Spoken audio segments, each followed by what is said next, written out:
naked, feeling just a little vulnerable. These two guys, it had been nasty, you know, and I'm the only thing between them there. White bear. But as the night went on and we drank a little more beer, finally this senior vice president turned to Randy and he said, "Randy, I got to thank you. You know, I and a number of other executives at our corporation had wanted to do the right thing about rainforests for some time, but we didn't dare take it to our management. We were afraid we'd lose our jobs. We didn't dare take it to the stockholders. And then you came after us, and all your people went out on the streets and demonstrated, and finally it got right in the face of management. It was ugly and it was difficult, but it gave us the opportunity to force our company to do the right thing." And I got to tell you that across this country there are many corporate CEOs and other executives who want to do the right thing.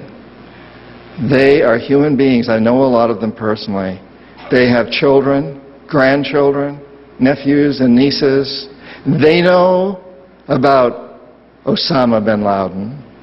They know about Hugo Chavez. They know what's going on in Latin America. They know that the environment's being destroyed. They've seen the Al Gore movie. They know what's going on, probably better than a lot of the rest of us, and they're damn scared. But they don't know what to do. And so it's up to us to tell them what to do, to show them the right way, to do like Rainforest Action Network did. Every one of us. And so I'm here tonight to say to you, you know, keep on going after King George and keep fighting to end that war in Iraq. We must do these things, but realize that in a way those are Band-Aids, and we must do them because we're hemorrhaging badly. We've got to get out of Iraq. We've got to, you know, change the policies of this country immediately, but we've also got to go after the root cause, the deep disease that's here. And that deep disease is that up until World War II, in my opinion, this country was moving in an amazing direction. And it was sometimes moving haltingly. Yes, we had the Declaration of Independence. We fought a glorious war against Britain and won it. And then we continued to kill off the Indians. And we kept the blacks and slaves, and we didn't give you women the right to vote until 1919, and so on and so forth. But we kept moving forward, making progress, little by little sometimes. It seems slow, but we kept making progress. And then after World War II, subversives took over. The corporatocracy took over, and they became extremely greedy, and they created an empire. And we have this empire today, and we're living under it. And we must change it. We simply must go out there and change it. And so I'm sure some of you are asking, but, you know, what do I do, me personally? Some of you may be saying, it's too big. It's too difficult. You know, it's one thing to talk about taking down a president. After all, we got an election coming up and not too many months away, so that seems achievable. Yeah, we can get rid of Bush and let's put a Democrat in, but that's not going to solve the long-term problem.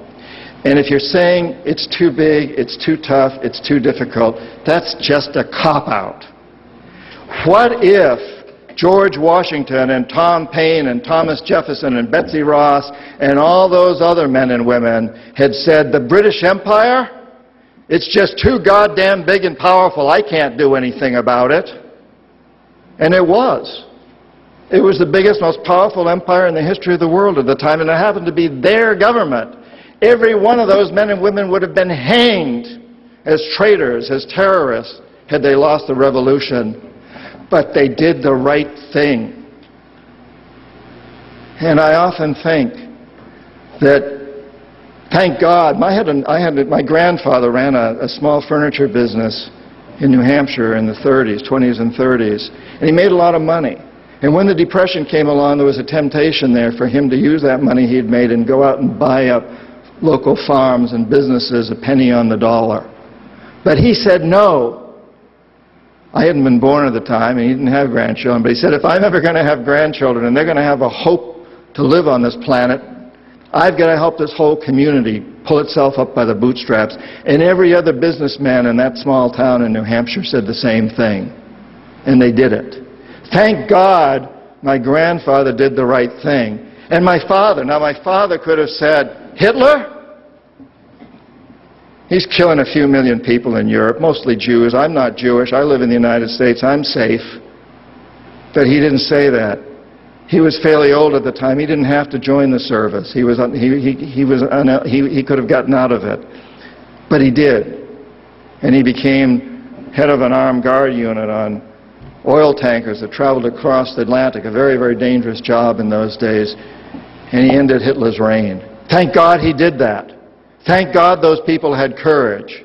Thank God you people, a lot of you, had the courage to join the military. Today, you know, we've got a lot of young men and women dying. I don't know how many died today. Someone up there knows, but I'm probably half a dozen today.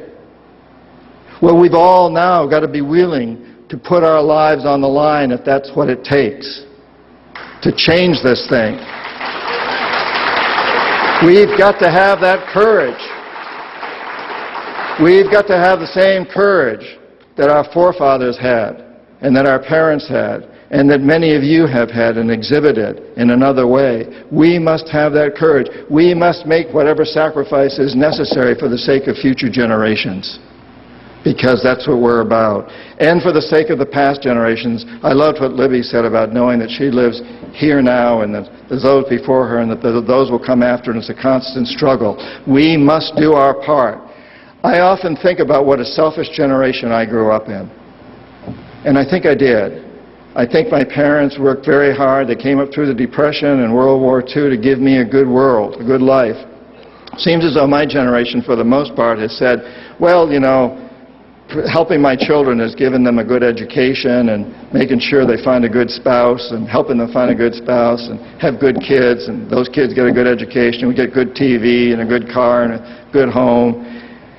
Well, we never thought about, what about the rest of the world?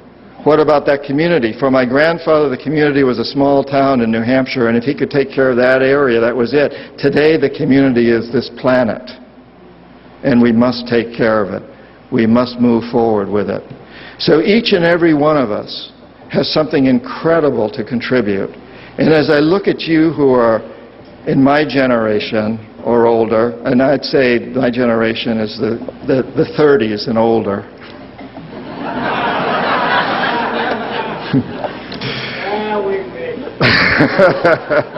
I don't know that I wish that anymore, you know. Anyway, we older folks, we truly are the elders. We've got so much to do. Most of us don't have bosses anymore, so we can't be fired. You know, what do we got to lose? We really must go out there and work with you younger folks, and you too must have the courage and be willing to make the sacrifices. But it is our time, we elders, to really lead the way. You guys are all here.